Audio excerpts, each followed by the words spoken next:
एक चीज याद आ रही है, बहन जी ने एक बयान ये भी ठोक दिया था उसी दौरान कि ये जो मीडिया जो कह रही है बार बार ऐसी खबरें चला देती है, ये चलवाई जाती है बसपा को कमजोर करने के लिए कि बसपा गठबंधन में शामिल हो सकती है। बसपा का गठबंधन से कोई लेना देना नहीं दूर दूर तक, ये भी बहन जी ने कहा था।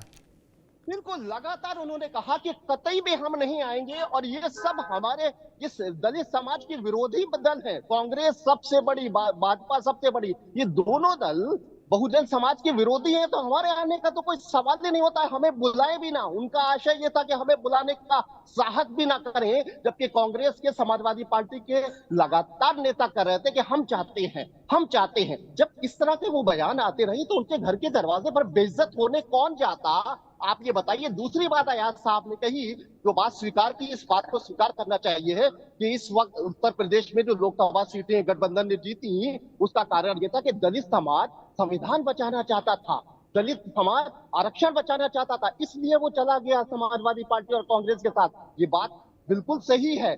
और लेकिन मीडिया ने दिग्भ्रमित कर दिया, तो मीडिया दिग्भ्रमित करेगी, क्योंकि बहन जी की नीति तो अभी भी है कि मीडिया से दूरी बना के रखो। आकाश जी ने 2-3 प्रेस कॉन्फ्रेंस कर ली थी, मीडिया को इंटरव्यू दे देते तो उनको निकाल बाहर कर दिया गया था। तो मीडिया भी तो अभी बिना बयान के वो आज भी वो खबरें चलाएगी, आने वाले विधानसभा में भी वो खबरें चलाएगी। मीडिया से आपने दूरी बना के रखी है, और आप ये कहना ये भी चाहते हो कि मीडिया ये भी कहते रहे कि भारतीय जनता पार्टी से इतनी कमजोर पार्टी अकेले लड़ पाएगी, ये कैसे मुमकिन है भाई? ठीक है नावेद शिकोह जी, रुकिए। नावेद, अयाज, मैं एक सवाल आपसे लूंगा, फिर मैं आगे चलूंगा समाजवादी पार्टी और बीजेपी के पास।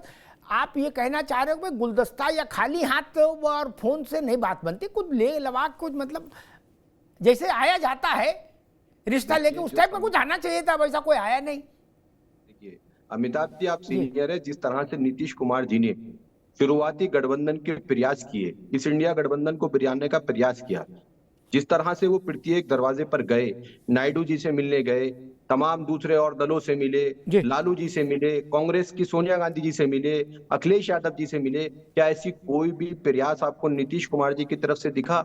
जब नीतीश कुमार जी गठबंधन से स्वयं बाहर हो गए तो सबसे बड़ा दल के रूप में कांग्रेस थी। कांग्रेस के सीनियर लीडरों में कौन है? प्रियंका गांधी जी हैं, प्रियंका गांधी जी, राहुल गांधी जी हैं, सोनिया गांधी जी हैं। बहन जी का कद जो है वो क्या सोनिया गांधी जी से कम माना जाएगा? बहन जी सोनिया गांधी जी से बड़ी नेता है, बहन जी प्रियंका गांधी जी से बड़ी नेता है। लेकिन प्रदेश के मामूली नेताओं से मीडिया में तो कुछ और कहने के लिए कह दिया गया, और किसी के द्वारा कोई प्रयास ऐसा किया गया कि जो बहन जी के घर से आते जाते हुए किसी ने किसी कांग्रेस के प्रियंका गांधी जी को देखा हो, राहुल गांधी जी को देखा हो? लेकिन समाजवादी पार्टी ने गठबंधन के लिए जब इनके मंथन चल रहा था, उस मंथन के अंदर समाजवादी पार्टी ने बीएसपी को लेने का विरोध किया। बहन देश की सबसे बड़ी दलित लीडर, और आप उसके बिना 2024 के रण में जाके नरेंद्र मोदी को हराने की कल्पना कर रहे हैं। तो आप सोचिए कि भारतीय जनता पार्टी ने इन लोगों को सीबीआई और ईडी का डर दिखाकर अपना एक एजेंट के तौर पर अखिलेश यादव और रामगोपाल जी को इस्तेमाल किया कि आप बीएसपी को गठबंधन में आने से रोकिए, और हम आपके साथ जो है वो अपने तमाम जो यही सवाल पूछ रहे थे। आज रुको, आशीष चतुर्वेदी, बीएसपी कह रही है कि समाजवादी पार्टी बीजेपी की इंस्ट्रूमेंट बन गई, एजेंट बन गई कि बीएसपी को रोको गठबंधन में आने से। अच्छा एक बात बताओ, जैसे पहले एक बार वो जब आपका 19 में हुआ था गठबंधन, तो सीताफल की आइसक्रीम चर्चा में आई थी, क्या आप लोग लेके गए थे? ऐसी इस बार नहीं ले जा सकते थे? अगर आपके मन में गठबंधन करना था तो ले जा सकते थे, कुछ तो आइसक्रीम, फल फ्रूट, कुछ तो नहीं? जो प्रियंका गांधी जी कहाँ लेकर गए थे? हाँ, जो सोनिया गांधी जी कहाँ लेकर गए थे? आशीष चतुर्वेदी, देखिए मुझे लगता है कि आपके चैनल पे मायावती का वो बयान होगा तो चला देना चाहिए, जिसमें उन्होंने कहा था कि हम किसी गठबंधन में नहीं जाना चाहते, हम किसी गठबंधन में नहीं जाएंगे, सब ऐसे हैं वैसे हैं। वो बयान शायद चला दे एक मिनट, तो हमारे बसपा के साथी हैं उनको थोड़ा सा 3 या 4 महीने पहले आता है कि कांग्रेस भरोसे लायक नहीं है। और जहां तक ये कहना, भैया बोल गया पहले तो जी कांग्रेस प्रदेश। हाँ, अभी केवल आशीष चतुर्वेदी की आवाज, अभी रुक जाइए जी। तो मैं ये कह रहा था, दूसरा ये कहना, ये तो बहुत ही मजे की बात है कि भाई सपा और भाजपा ने गठबंधन कर लिया, मानिए, और अगर दूसरी सपा और भाजपा ने गठबंधन किया तो आपको छोड़िए चुनाव जीतना, तो प्रत्याशी ढूंढना मुश्किल हो जाएगा। जिस दिन ये दो पार्टी गठबंधन करके चुनाव लड़ने लगेगी, देखिए, जिस अब दिन क्या होगा? बहुजन तो समाज डिबेट को पार्टी बुलाना भी लोग छोड़ दलितों, देंगे। पिछड़ों और मुसलमानों की राजनीति करना बंद कर देगी और भारतीय जनता पार्टी से समाजवादी की तरह मिल जाएगी, उस दिन समाजवादी पार्टी नाम का दल उत्तर प्रदेश पहले में नहीं उत्तर बचेगा। प्रदेश में एक विधायक, तो मान्यवर एक छोटी सी सलाह है, जाके बहन जी को भी बता देना कि पहले हम एक विधायक जिता ले, उसके बाद देश के सबसे बड़े नेता। चतुर्वेदी जी, आप बहन जी को बताने से पहले ये माने कि पूर्ण बहुमत की सरकार समाजवादी पार्टी से पहले बहुजन समाज पार्टी ने चलाई है, या अखिलेश यादव जी को जाके बता दीजिएगा।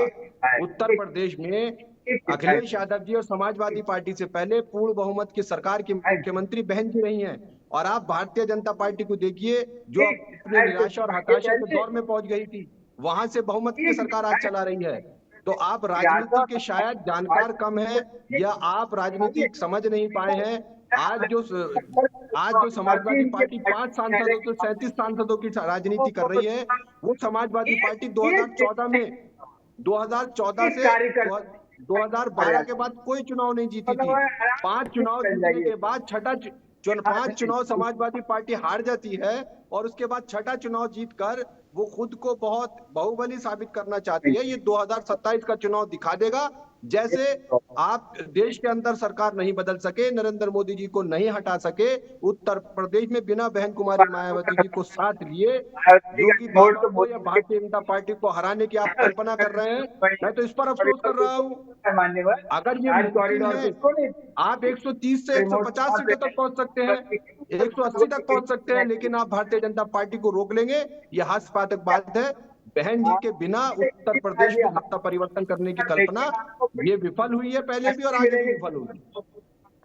प्रत्याशी अभी ढूंढने पड़ेंगे जो भारतीय जनता पार्टी को हरियाणा में ढूंढने पड़ रहे हैं। ठीक, मैं रोकूंगा। मैं अनुभव चक के पास चलूंगा। अनुभव चक, एक मोटी बात और बड़ी अद्भुत बात निकल के आई। बीएसपी कह रही है 27 में भी उसके जो बातचीत का मैं लबोलवा समझ पा रहा, वो ये कह रही है कि अगर बीएसपी अलायंस में नहीं आई, कांग्रेस और सपा के, बीएसपी को नहीं लिया गया मायावती जी के घर आके, तो भाजपा को नहीं हटाया जा सकता। इसका मतलब है बसपा भी मान रही है कि योगी जी तीसरी बार फिर आएंगे। बसपा नहीं मान रही है इस बात को। अरे आप ही ने भी कहा, बाबू रुक जाओ, अरे रुको भाई। अनुभव चक वो कह रहे हैं कि अखिलेश यादव और कांग्रेस नहीं हटा पाएंगे भाजपा को अगर बहन जी को नहीं लोगे। या तो बहन जी को भी बैठाओ नाव में, और नहीं तो नहीं होगा। अनुभव चक, बहन जी के कद को समझिए, आप तो लड्डू बांटो। अरे रुको भाई, अभी केवल अनुभव चक की आवाज जी। कम अनुभवी लोगों को हटाकर बहन जी जैसे अनुभव को आगे लाना चाहिए। अभी केवल अनुभव चक की आवाज जी। तो मुख्यमंत्री बहन जी को बनाने के बारे में विचार करना होगा, तभी योगी जी अभी हटाए जा तो सकते किसी हैं। भी तरीके से ये जनता के मन में डालने का प्रयास कर रहे हैं कि भारतीय जनता पार्टी के सामने सबसे मजबूती से लड़ने में हम सक्षम हैं। अगर ऐसा डालने का प्रयास हो जनता के मन में, ऐसा विचार डालने का प्रयास जनता के मन में कर सके, उसमें सफल हो सके, तो केंद्र प्रकार नंबर 2 की स्थिति में आने का प्रयास कर लेंगे, उसमें सफल हो जाएंगे। इनकी लड़ाई यही तक सीमित है। और अमिताभ जी, आपकी पिछली तमाम डिबेटों में मैं ये बात कह चुका हूँ कि समाजवादी पार्टी और बहुजन समाज पार्टी एक दूसरे से इसीलिए टकरा रहे हैं कि एक दूसरे का वोट अपने पास खींचकर भारतीय जनता पार्टी से लड़ने लायक बन सके।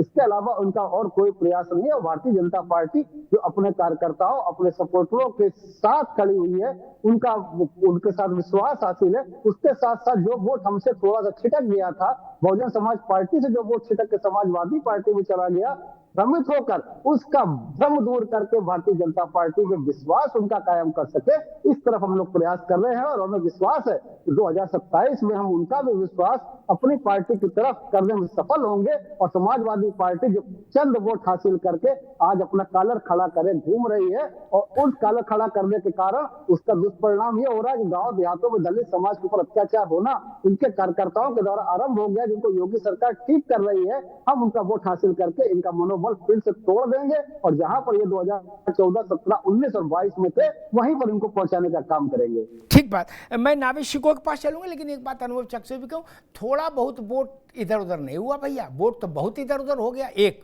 और दूसरा, मैं फिर एक सलाह दूंगा बिना मांगे कि अब भारतीय जनता पार्टी को कि आपका जो दलित गया वो अगले हफ्ते भी आ जाए, कोई दिक्कत नहीं, लेकिन बसपा का जो दलित सपा के पास चला गया वो पहले वापस आए। ये जिम्मेदार, ये आपके लिए ज़्यादा जरूरी है।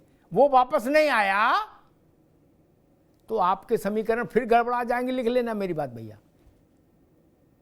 नहीं अमिताभ जी बिल्कुल आएगा वो। अगर सपा के पास वो 54% नॉन जाटव दलित वोट टिक गया तो भारतीय जनता पार्टी के हॉरोस्कोप में ग्रहों की स्थिति खराब हो जाएगी। अनुभव चक समझ गए ना आप? ये जान लीजिए। जी अमिताभ, बाकी सारी अमिताभ चीजें जी, एक एक सत्यनारायण कथा है। अमिताभ जी एक लाइन जोड़ सकता हूँ जी क्या इसमें? बिल्कुल जोड़ो।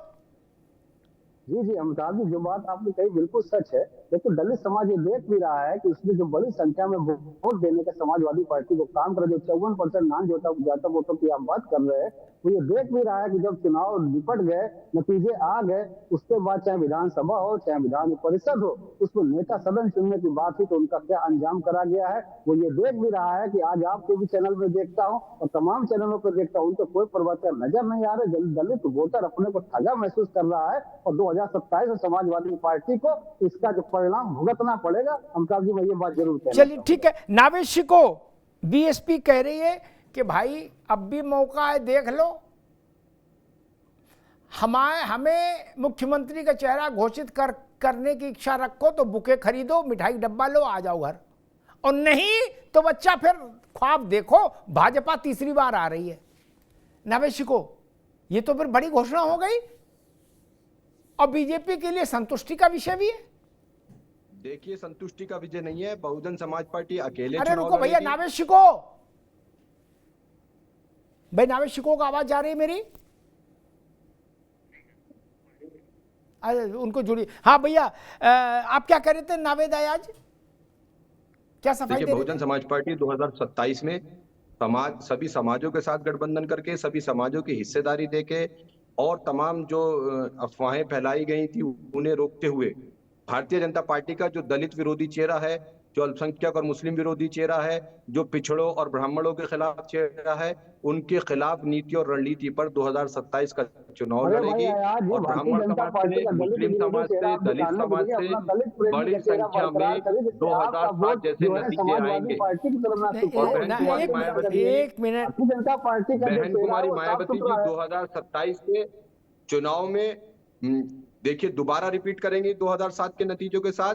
बड़े पैमाने पर ब्राह्मण समाज, मुस्लिम समाज, दलित समाज, पिछड़ा समाज, ये सभी वर्ग बहन जी की तरफ आशा और उम्मीद से देख रहे हैं। उन्हें मालूम है कि समाजवादी पार्टी हिंदू और मुस्लिम की राजनीति कर एक मिनट आयाज रुकना होगा। आप बार बार एक ही बात कहते हो, मायावती भी यही बोलती हैं, आप भी यही बोल रहे हैं कि विजय भड़क गुमराह कर दिया, झूठी कहानी बता दी। जब सब गुमराह कर रहे थे तो आप लूडो खेल रहे थे। आप चुनाव में गुमराह करने और अफवाह फैलाने वालों की काट क्यों नहीं कर पाए? हम लूडो नहीं कर रहे थे, हम समाज को रोकने की नहीं उसकी हिस्सेदारी बांट रहे थे। हमने गठबंधन से ज्यादा मुस्लिम प्रत्याशियों को मौका दिया, हमने गठबंधन से ज्यादा अगले समाज के ब्राह्मण समाज को मौका दिया, हमने अगले से ज्यादा दलितों को सबसे ज्यादा टिकट विश्वास पात्र लोगों को दिए। हम लोग जनता को समझाने के प्रयास में थे, लेकिन जनता के ऊपर भारतीय जनता पार्टी की नीतियों का इतना भय था कि देश का जो पवित्र संविधान है वो भारतीय जनता पार्टी बदल देगी। भारतीय जनता बटना नहीं चाहती थी। जनता को मीडिया के द्वारा समझाया गया कि बहन जी तुम नहीं रोक सकती हैं। हाँ, नावेद आज अभी रुकना होगा। मैं एक मिनट नावेद भैया रुकिए। अनुभव, मैं इस बात को भाजपा की भी खारिज करता हूं, सपा की भी, बसपा की भी, चाहे गंगा में खड़े होकर कहो कि जी गुमराह कर दिया। कोई माई का लाल जनता को गुमराह नहीं कर सकता, ठीक? मीडिया आप अरे रुकिए भाई, कोई ना मीडिया अगर मीडिया चुनाव जीते जाते होते तो साथ में से जब मायावती आ गई तो वो अमर हो जाती। 12 में अखिलेश यादव आ गए, वो नहीं हारते, तब मीडिया उनके साथ नहीं थी क्या? ये बच्चों वाली बातें हैं, बच्चों की कहानी के बीच में सुनाया करो यार। गजब बात करते हो। मीडिया की जीता है, कुछ चुनाव जीत रहा है। आप लूडो खेल रहे थे। आप तो 4.25 साल तो घर से नहीं निकलते हो, 3 महीने निकलते हो फिर कहते हम चांद तारे तोड़ लाएंगे। कौन भरोसा करेगा आप पर? 4.25 साल तो आप सो रहे हो, उसके बाद कहते हो कि हम भाईचारा बना रहे हैं।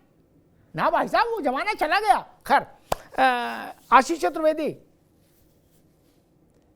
बीएसपी की तरफ से मामला अब बिल्कुल साफ हो गया कि भैया अगर मुख्यमंत्री का चेहरा बनाते हो बीएसपी को तो बताओ।